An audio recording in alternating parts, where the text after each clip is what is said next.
Hello, জানো গো, তোমার নিয়ে আমার ঘরের লোক জেনে গেছে, তার জন্যই আমার ফোনটা কেড়ে নিচ্ছে।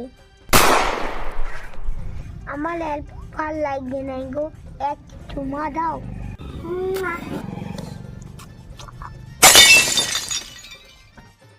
ঠিক আছে গো ভাই, আমি পরে ফোন করব অন্য কারো ফোনে। I love you. মা মা লে তোর ফোনটা। আর শুন, তুই আমার মালের নম্বরটা ডিলিট করে দে। আর তুই যদি আমার মালটাকে